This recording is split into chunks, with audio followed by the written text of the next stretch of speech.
Selamat datang di channel Trading for Better Life. Di video ini saya cuma analisa satu emiten yang ternyata presiden direkturnya sendiri mulai melego atau menjual saham-sahamnya. Bagaimana potensi saham di kedepannya? Yuk kita coba pelajari analisanya di video ini. Semoga analisa berikan ini bisa bermanfaat dan membantu teman-teman dalam mengambil keputusan.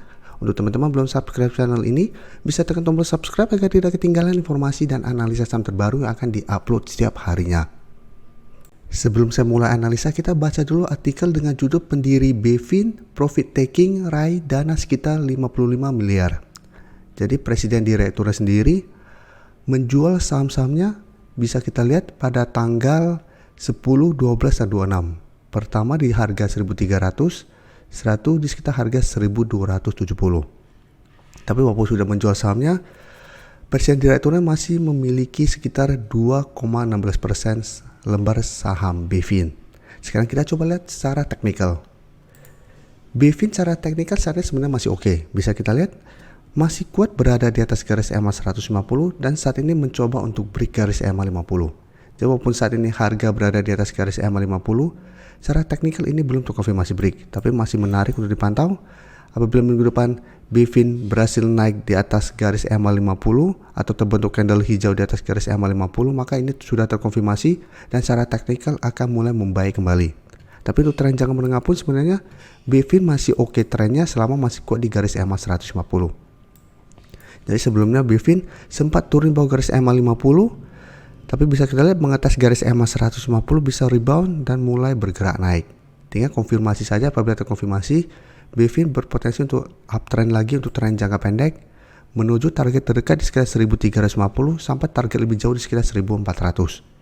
Jadi sebelumnya setelah berhasil break kedua garis EMA, bisa kita lihat BVIN mulai uptrend naik lumayan tinggi melewati harga 1350, tapi mengetes harga 1400, gagal break, turun kembali ke garis EMA 50. Dan pada saat kemarin ex-date dividen, BVIN penurunannya masih tidak dalam, sehingga secara teknikal masih oke untuk di hold.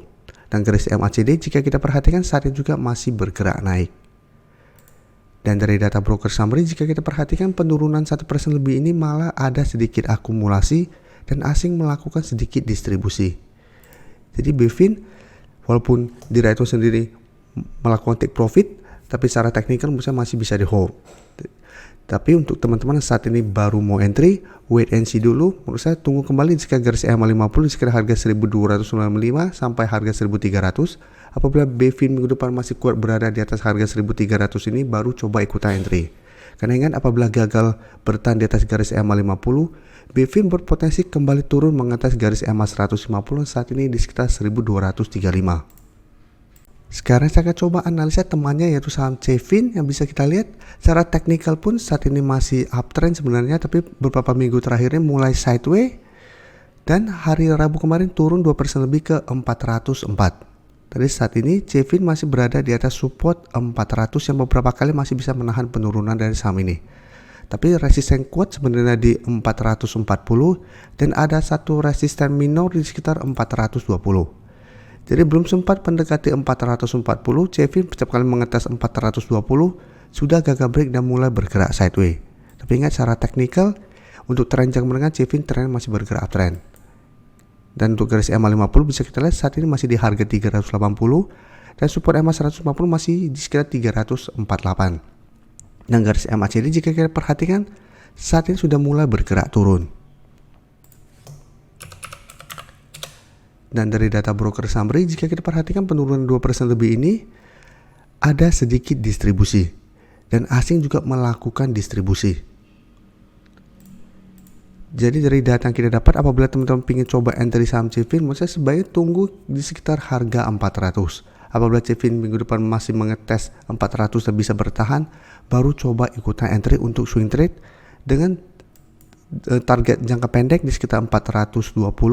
Atau teman-teman bisa hold saja terus selama support 400 tidak terlewati dengan target lebih jauh di 440. Ingat, CVIN saya lihat minggu depan masih ada potensi untuk turun mengetes 400. Apabila kita pantau ternyata 400 terlewati, sebaiknya jangan entry. Dan untuk entry-nya tunggu kembali di sekitar garis EMA 50. Di sekitar 380 untuk entry-nya. Apabila memang terkonfirmasi support 400 terlewati. Tapi untuk teman-teman sudah bersih beli di harga bawah, Selama masih kuat di garis EMA 50, CFIN masih bisa hold untuk tren yang lebih lama. Sekarang saya akan coba analisa saham AMRT yang jika kita perhatikan hari Rabu kemarin masih turun 1% lebih ke harga 2.640. Dan secara teknikal bisa kita lihat AMRT sebenarnya trennya sudah mulai bergerak downtrend. Karena sudah turun di bawah garis EMA 150 di harga 2.710 dan saat ini sudah berubah menjadi resisten. Dan saat ini jika kita lihat memang masih ada satu support di sekitar 2.650 yang beberapa kali sebelumnya bisa menahan penurunan dari saham AMRT. Cuma beda dan pada saat itu harga 2.650 masih dekat dengan garis EMA 50 yang masih berupa support, dan pada saat itu juga secara tren sebenarnya masih bergerak tren. Jadi saat ini pada saat mengetes support 2.650 trennya sudah mulai berbalik arah. Jadi sudah harus hati-hati karena secara teknikal ini semua sudah mulai kurang bagus. Apalagi kemarin memang baru terkena dividend trap. Jadi saat ini AMRT sudah beda dengan sebelumnya, yang sebelumnya uptrend saat ini sudah mulai melemah trennya, sudah mulai bergerak downtrend. Dan garis MACD pun bisa kita lihat saat ini masih bergerak turun. Dan dari data broker summary jika kita perhatikan penurunan 1% lebih ini juga masih ada distribusi, dan asing juga satu minggu terakhir ini terlihat masih distribusi. Dan walaupun memang distribusi hari Rabu kemarin tidak besar, tapi tetap harus hati-hati. Apabila teman-teman mau coba entry, misalnya paling aman adalah tunggu AMRT berhasil naik kembali di atas garis EMA 150 baru ikutan entry. Jadi memang saat ini berada di sekitar support, ada potensi untuk rebound, tapi apabila kita ada rebound tapi mencoba naik di atas garis EMA 150 masih gagal break, AMRT trennya masih akan sideways cenderung downtrend. Jadi masih ada potensi turun kembali mengetes support 2.650. Apabila ini terlewati, AMRT berpotensi untuk lanjut downtrend menuju support berikutnya sekitar 2.500. Apalagi bisa kita lihat secara teknikal ini sudah mulai melemah trennya.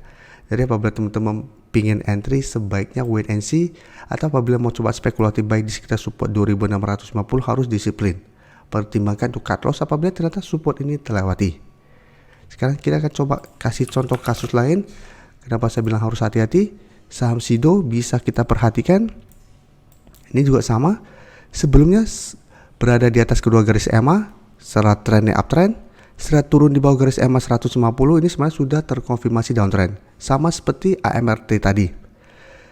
Setelah turun ada fase untuk rebound, karena saham downtrend atau saham sedang turun pun pasti ada potensi untuk technical rebound. Bisa kita lihat sebelumnya harga 800 merupakan support. Setelah menyentuh harga 800, SIDO juga sempat rebound.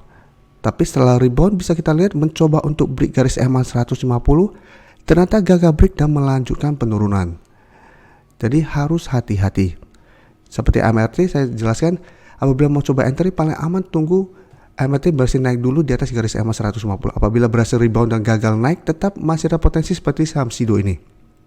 Memang terlihat ini ada rebound, tapi ternyata gagal break dan tetap lanjut turun, dan bisa kita lihat hari Rabu kemarin turun lumayan dalam 4% lebih ke 725. Jadi saat ini SIDO sudah turun menembus support di 750, walaupun ini juga belum terkonfirmasi break.